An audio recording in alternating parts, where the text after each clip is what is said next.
سبحان ربك رب العزة عما يصفون والسلام على المرسلين والحمد لله رب العالمين. بسم الله الرحمن الرحيم. قال المؤلف رحمه الله تعالى وأدام النفع وبركاته وعلومه وبكم في الدار آمين أنه قال: الصدق سمات الرابعة. الصدق هو اجتماع جميع قوي الظاهر والباطن على الأمر، وذلك يقتضي الإتقان ببذل الوسوع شهود المنة للرحمن بنفي العجب، فكما أن المخلص لا رياء له فصادق لا عجوب. Hadirin rahimakumullah, rahmatullah subhanahu wa ta'ala. Alhamdulillah, pada malam yang mulia ini kita dapat berkumpul kembali sebagai wiridan kita setiap malam Jumatnya, takbiran kita di majlis tawasul kita untuk berzikir kepada Allah subhanahu wa ta'ala. Mudah-mudahan apa-apa yang kita baca mendapatkan keridhaan, keberkahan dari Allah subhanahu wa ta'ala. Zikir, salawat, tahlil yang kita kirimkan kepada orang tua kita yang telah berpulang ke rahmatullah, Allah jadikan kuburnya raudhah min riyadil jannah. Beruntung bagi kita yang menuntut ilmu, dari jalannya, dari berkendaraannya, sampai-sampai di hari dikatakan oleh hadis Rasulullah SAW, mereka didoakan oleh siapa? Oleh binatang-binatang yang berada di lautan. Ya, ikan doain tuh buat kita.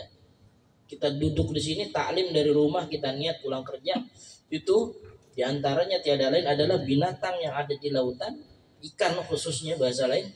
Mereka mendoakan bagi orang-orang yang hadir menuntut ilmu. Sampai-sampai malaikat mengepaskan daripada sayapnya untuk siapa? Untuk mendoakan pula kepada orang-orang yang menuntut ilmu. Itulah diantara fadilah-fadilah orang yang hadir di majelis zikir dan juga hadir di majelis ilmu, yang tiada lain adalah hakikatnya adalah kita berada di taman surganya Allah Subhanahu wa taala. Rasulullah katakan, "Idza marattum bi riyadil jannah farta'u." Apabila engkau melewati di antara yaitu taman surga, mampir, kata Rasulullah. Wa ma hiya ya Rasulullah, apa itu dimaksud dengan min riyadil jannah? Rasulullah menjawab dan Rasulullah katakan, halaqatuz zikr wa halaqatul ilm. Kama qala Rasulullah SAW, yang dimaksud tidak lain adalah perkumpulan menuntut ilmu, perkumpulan dia berzikir kepada Allah Subhanahu wa taala. Hadirin rahimakumullah, kita masuk kepada segmen yang keempat, as-sidqu, kejujuran, ketulusan. Kalau kemarin yang ketiga apa? Yang ingat gak? Mana santri ini Baihaqi di depan kayaknya dia membaca kitab nih. Apa yang kemarin yang ketiga? Ikhlas. Yang pertama, dia tiada lain adalah tasawuf, adalah bersumber daripada Al-Quran dan hadis. Kemudian yang kedua, tiada lain orang pelaku tasawuf hatinya menyibukkan untuk Allah. Yang ketiga kemarin ikhlas. Nah sekarang yang keempat, Habib Umar mengatakan adalah as-sidqu, kejujuran, ketulusan. Wa ijma' jami' qawi zahir wal batin 'ala al-amr wa zalika yaqtadi al-itqan. Berkumpulnya suatu kekuatan zahir dan batin. Dia menyatu tuh. Kadang-kadang kita berbohong atas diri kita sendiri. Sering berbohong atas diri kita sendiri. Dan tidak ada kejujuran hati kita kepada Allah. Kejujuran kita hati kita kepada Allah Subhanahu wa taala adalah memfokuskan secara zahir dan batin alal amr, seluruh apapun perbuatan. Maka tiada lain adalah timbulnya adalah nilai ketakwaan. Wal wusu'i syuhudil minnati lirrahman. Akhirnya dia pada sampai tingkatan asyuhud, bersaksi, penyaksian, dibuka pintu tabir hatinya. Jadi itu tabir, bukan tabir kepalsuan, bukan. Kalau tabir kepalsuan kan mengapa hatimu gitu ya.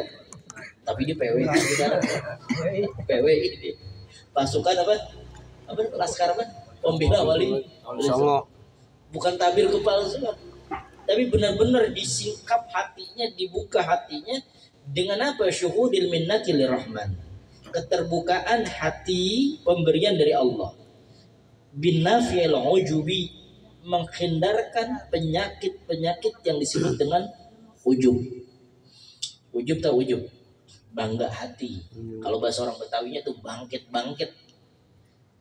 Akiknya apa tuh ngasih yang namanya semen 2 sak buat jalanan. Nah, kalau bukan gua nggak jadi itu jalanan. Namanya ngebangkit ujub membangkit bangga atas amal perbuatannya. Fakama anal mukhlis la riyalah. Begitu juga sebagaimana orang yang ikhlas dia nggak mau riya. Yang kemarin kita udah bahas tuh fokus pada Allah. Fasadiqu la ujubah. Dan kemurnian hati, kejujuran, ketulusan di dalam hati la ujubalah. Dia nggak mau yang namanya bersikap ujub. Ibnu Athaillah bilang tuh, ada yang disebut dengan anania. Apa tuh anania? Aneh. Artinya aneh apa? Baik, aneh artinya apa? Nanti dikirim salam sama si Bang Sukra. Alhamdulillah, aneh ajak deh. Baik, besok berangkat nih kita. Nah, anania itu artinya aneh apa aneh? Saya. Anania di dalam konsep Ibnu Athaillah adalah memiliki sikap egoisme, pengakuan. Contoh misalnya, kita beramal ini kira-kira bersandarnya kepada siapa? Kalau kita masih mengandalkan bahwa ibadah kita ini tiada lain adalah kebisaan dari kita, gue bisa karena gue, gitu kan? Gue bisa ibadah ya karena gue. Itu termasuk dikatakan anania. Bukan dia menyimpulkan bahwa dia bisa hadir di majelis ini, dia bisa duduk di majelis ilmu, dia bisa berzikir kepada Allah, itu dia udah kesampingin tuh sikap ananianya tadi. Tetapi tiada lain adalah minallah, pemberian dari Allah.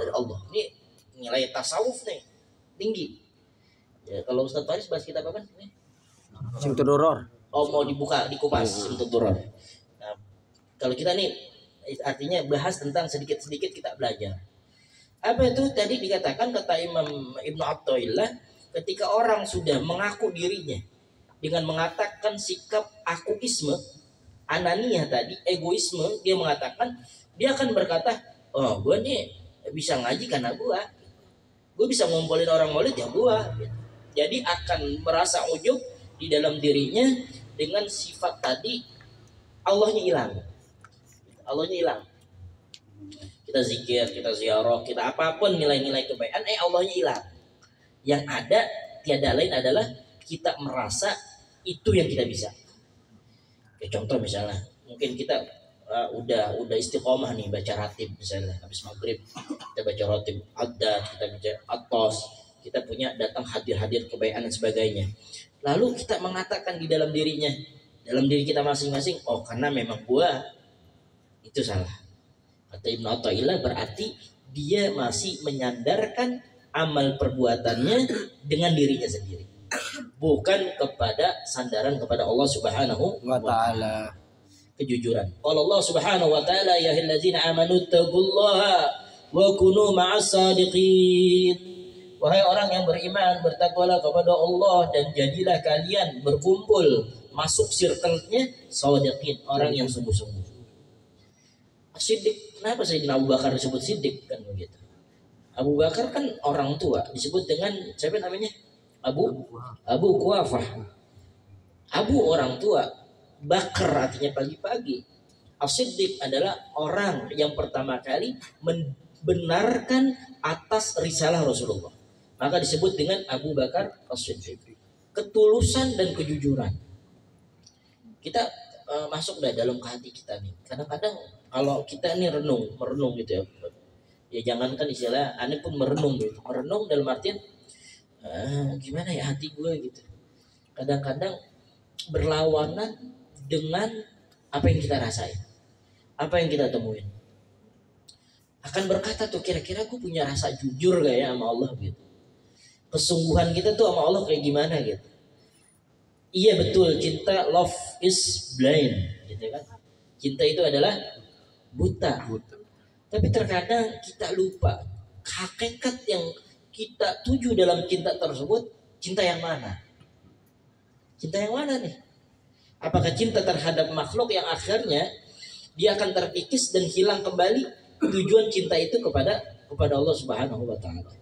Hadza yanfa'us sadiqina sidquhum innal muttaqina jannati wan nahar fi maq'adi sidqin 'inda malikin muqtadir wa basyiril ladzina amanu anna lahum qadama sidqin 'inda rabbihim Wa qala Rasulullah sallallahu alaihi wasallam inna sidqa yahdi ilal bir. Kejujuran, ketulusan memberikan jalan kepadamu kepada nilai kebaikan. Jadi kalau jujur pasti implikasinya adalah indikator keberhasilannya adalah dia baik. Tapi sebaliknya, apapun kebohongan yang ada di dalam diri kita, maka saya bilang tadi tuh, jujurlah pada diri sendiri. Kita lagi mau sholat, tujuannya apa dulu gitu. Kalau sekedar ibadah ya ibadah. Kalau sekedar secara nilai zahir ya zahir. Memperhatikan nilai syarat rukun dan sunnah, kan zahirnya begitu. Tapi masukin lagi tuh tujuan dalam ibadah gitu. As-sholatu li zikri. Sholat untuk mengingatku kata Allah. Jadi dalam mengingat Allah, media yang paling terbesar adalah dengan sholat. Itu interaksi kita sama Allah tuh media yang paling besar gitu. Tetapi Allah katakan as-sholatu li zikri. Sholat itu untuk mengingatku. Bisa ketika dia assalamualaikum warahmatullah, dia tetap sholat. Kalau kita kan kagak. Habis assalamualaikum warahmatullah, 5 menit kemudian keluar musola, keluar majelis, keluar lagi dah tuh. Mulut kita binatang ada di mulut kita semuanya. Oh, udah asar nih. Begitu deh tuh. Maka hasil dari sholat tadi, inna sholata tanha anil fahsya'i wal munkar. Bener gak tuh? Sholat kayak begitu. Orang habis sholat, motor hilang, sendal hilang, HP hilang. Ini yang mana nih yang sholat kan gitu? Yang benar-benar sholat gitu. Yang benar-benar sholat tiada lain adalah yang tadi. Ketika dia dalam sholat, fokus kemudian keluar dari sholat, hasilnya kayak tadi. Kayaknya bener. Yang salah itu kitanya apa sholatnya? Dilihat dari wudunya, dilihat dari istinjanya, dari cebok. Kalau kita udah bener tuh cebok, wudu kita juga bener. Wudu kita udah bener, kita memperhatikan tuh hukum disebut dengan rukun qauli sama fi'li di dalam sholat. Rukun qaulinya ngucapin Allahu Akbar, takbir, Al-Fatihah, namanya rukun qauli. Rukun fi'linya berdiri, rukuk, sujud, duduk di antara dua sujud, itu berkenaan dengan ilmunya. Tapi masukin ke dalam hatinya apa? Nilai konsentrasi hudurul qalbi. Kalau kita tadi mengatakan kayaknya kita sering banyak banget tidak jujur terhadap diri kita sendiri. Maka dari itu tadi kata Habib Umar bin Hafiz, beliau katakan tiada lain adalah di antara orang yang dia sedang menumpuh di jalan Allah, ya banyak cobaannya, di antaranya adalah as-sidq, harus menanamkan rasa kejujuran. Wa innal birra yahdi ilal jannah, orang yang dia menuju kepada kebaikan tersebut yahdi ilal jannah, menuju surga. Wa inna rajula la yasduqu hatta yuktabu 'indallahi siddiqa. Orang sungguhlah yang dia telah memperhatikan nilai kejujurannya tercatat oleh Allah Subhanahu wa taala sebagai orang yang sedih. Terakhir, telah berkata Al-Imam Harith Muhasibi fi Rasalatil Mursyidin. Wa'lam anna al-aqila, ketahuilah orang yang berakal itu lamma sahha ilmuhu, ketika sempurna ilmunya. Ini kita nih orang berilmu nih, tapi godaan kita banyak. Nggak bisa dipungkirin. Semakin tingkatan keilmuan kita bertambah, maka makin goncang, yang makin menerpa. Kalau kata guru kita, kalau Ustaz Haji Muhammad Zain, laksana pohon asam, kan keker tuh, tinggi menjulang. Yang kira-kira yang banyak anginnya di bawah atau di atas? Atas. Apa kata beliau bilang begitu? Orang yang berilmu, semakin dia berilmu, goncangannya makin kencang. Seperti orang yang dia di atas puunan, itu diombang-ambing dengan anginnya. Dikatakan oleh Al-Imam Al-Harith Muhasibi, ketahuilah orang yang berakal ketika dia sempurna di dalam ilmunya, wa thabata yaqinuhu, dan dia mantap atas keyakinannya. Alima anna la yunnajihi min rabbih illa zirqa. dan dia meyakinkan dan mengetahui bahwasanya tidak ada yang dapat menyelamatkan baik ilmunya itu atau keyakinannya itu di hadapan Allah, di sisi Allah, kecuali kejujuran di dalam hati.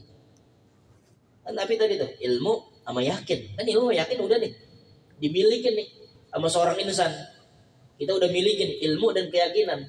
Tapi semuanya itu Allah uji, kecuali dia akan menantap ataupun dapat selamat, tiada lain adalah orang yang dia memiliki kesungguhan atau kejujuran. Jadi berarti selama ini kalau kita masih goyang, tidak ada kejujuran di dalam hati kita. Apakah itu terhadap Allah ataupun kepada makhluk Allah ataupun sebagainya.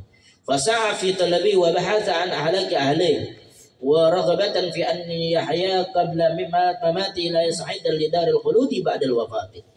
Dia akan selalu berusaha mencari, menyempurnakan dari hasil kejujurannya itu menuju kepada akhlak yang bagus. Raghbatan fi ayahya qabla mamati, dia mempersiapkan juga di dalam kehidupannya dan sebelum kematiannya sampai kepada nilai akhirat yang kekal dan mendapatkan kekekalan tersebut setelah kematian. Ini bahasa jelimet, cuman kalau yang paham ngerti nih.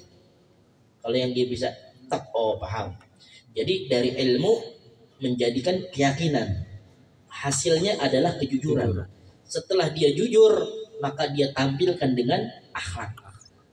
Akhlaknya terus dipertahankan sampai dia mengarungi kehidupan ini, lalu dia mati, maka dia akan mendapatkan darul khulud, kekekalan di sisi Allah Subhanahu wa taala setelah kematiannya.